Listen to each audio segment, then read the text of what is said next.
Assalamualaikum warahmatullahi wabarakatuh. Alhamdulillahirabbil alamin. Wassalatu wassalamu ala asyrafil anbiya'i wal mursalin wa ala alihi wa sahbihi ajma'in.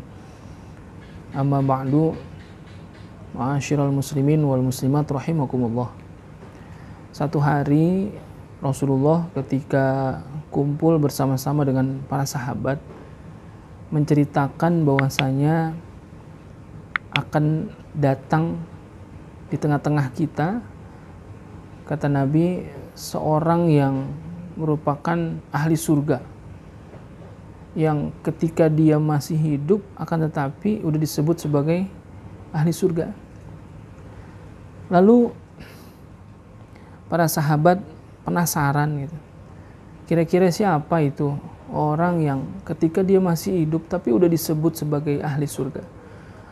Lalu sesaat ada seorang laki-laki yang datang, janggutnya basah karena bekas daripada wudunya, sambil menenteng sandal jepitnya. Gitu. Lalu di kesempatan yang kedua, Rasulullah SAW juga mengatakan lagi bahwasanya akan datang seorang laki-laki yang merupakan ahli surga, disebut ketika dia masih hidup sudah dikatakan sebagai ahli surga. Lalu ketika Rasulullah mengatakan demikian, di tengah penasarannya para sahabat, maka yang datang adalah lelaki yang sama yang kemarin ketika Rasulullah sebutkan bahwasanya akan datang seorang laki-laki yang merupakan ahli surga.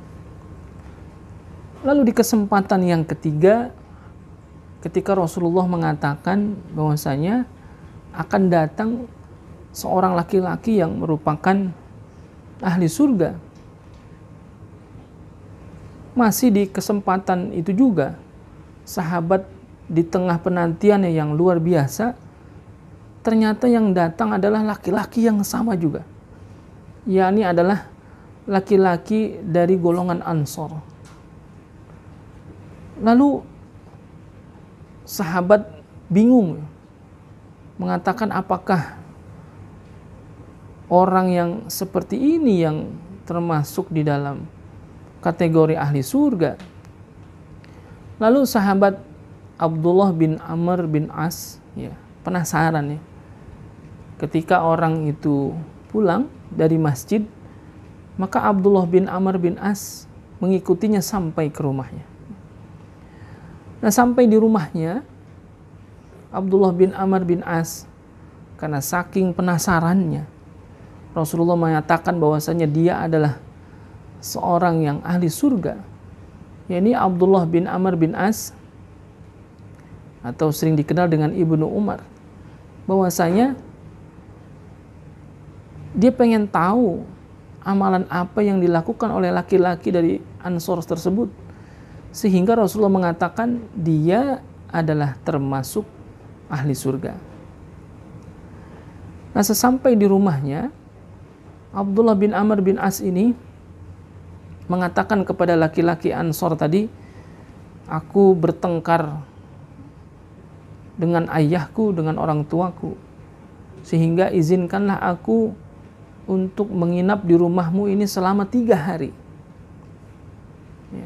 Akhirnya diizinkanlah oleh laki-laki Ansor tadi, Abdullah bin Amr bin As, untuk menginap di rumahnya.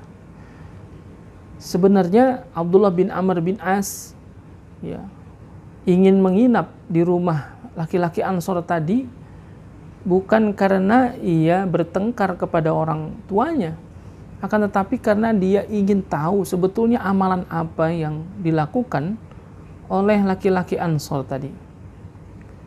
Lalu di malam yang pertama ketika dia menginap, Abdullah bin Amr bin As itu menginap di rumah laki-laki tadi, tidak ada amalan yang istimewa yang dilakukan oleh laki-laki tadi.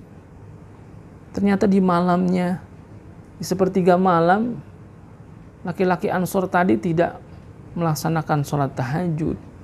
Akan tetapi memang ketika di tengah-tengah tidurnya, ya laki-laki tadi itu sering berzikir, ya, menyebut nama Allah, ya, membesarkan Allah, berzikir, bertakbir, ya, di sela-sela tidurnya. Kan tetapi dia tidak tahajud. Lalu di siang harinya pun tidak ada amalan lain seperti sholat puasa sunnah, nggak ada. Begitu juga di hari yang kedua serta ketiga. Maka akhirnya Abdullah bin Amr bin As, karena memang dia meminta izin kepada laki-laki Ansor tadi menginap hanya 3 malam. Ketika selesai, maka dia izin pulang kepada laki-laki tadi, bahwasanya dia mengatakan, Rasulullah menyatakan bahwasanya engkau adalah seseorang yang termasuk dalam golongan ahli surga. Jadi ketika aku menginap di sini, sebetulnya aku bukan karena bertengkar kepada orang tuaku lalu aku menumpang menginap di rumahmu. Tapi justru aku ingin melihat amalan apa yang engkau lakukan. Sehingga Rasulullah SAW menyebutkan engkau itu termasuk dalam golongan ahli surga. Ternyata yang aku lihat tidak ada hal yang istimewa dari dirimu. Oleh karena itu aku izin pulang. Ya. Akhirnya ketika Abdullah bin Amr bin As mau meninggalkan rumahnya, maka laki-laki tadi menarik tangan Abdullah bin Amr bin As. Lalu dia jujur, ya, bercerita kepada Abdullah bin Amr bin As. Memang ketika disebutkan bahwasanya tidak ada amalan yang istimewa dari diriku, tidak ada sholat tahajud, ya, tidak ada puasa sunnah. Tetapi selama aku hidup sampai saat ini, aku tidak pernah berbuat curang kepada orang lain. Lalu semasa hidupku juga, aku tidak pernah iri hati, dengki kepada orang lain. Nah, 2 amalan inilah yang ternyata Rasulullah SAW menyebutkan bahwasanya laki-laki tadi adalah termasuk di dalam ahli surga. Karena dalam kehidupannya dia tidak pernah berbuat curang kepada orang lain. Dan dia mensyukuri kehidupannya dengan tidak iri hati dan dengki kepada orang lain. Makanya jelaslah dalam banyak hadis Rasulullah menyatakan la tahasadu. Jangan pernah kita iri hati. Jangan pernah kita dengki terhadap kehidupan orang lain. Nah, inilah yang dilakukan oleh laki-laki Ansor tadi selama hidupnya. Jadi dia tidak pernah berbuat curang kepada orang lain dan juga tidak pernah iri hati terhadap kehidupan orang lain.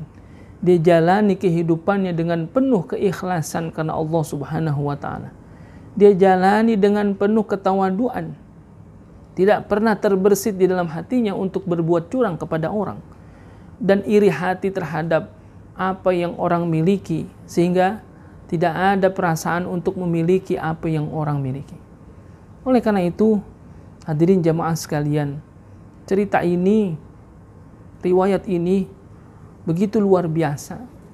Ternyata amalan-amalan yang kita menyangka bahwasanya itu adalah bagian daripada yang mengantarkan kita masuk ke dalam surga, ternyata dalam riwayat ini disebutkan sederhana sekali, yakni orang yang tidak pernah berbuat curang selama hidupnya dan tidak pernah iri hati, dengki di dalam hatinya.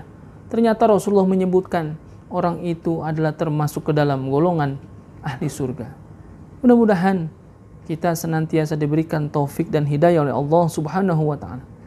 Kita masuk dalam golongan-golongan yang betul-betul nanti mendapatkan kenikmatan yang luar biasa, yakni kenikmatan surganya Allah Subhanahu wa taala. Mudah-mudahan ada manfaatnya, kurang lebihnya mohon maaf. Wallahul muwafiq ila aqwamit thoriq. Assalamualaikum warahmatullahi wabarakatuh.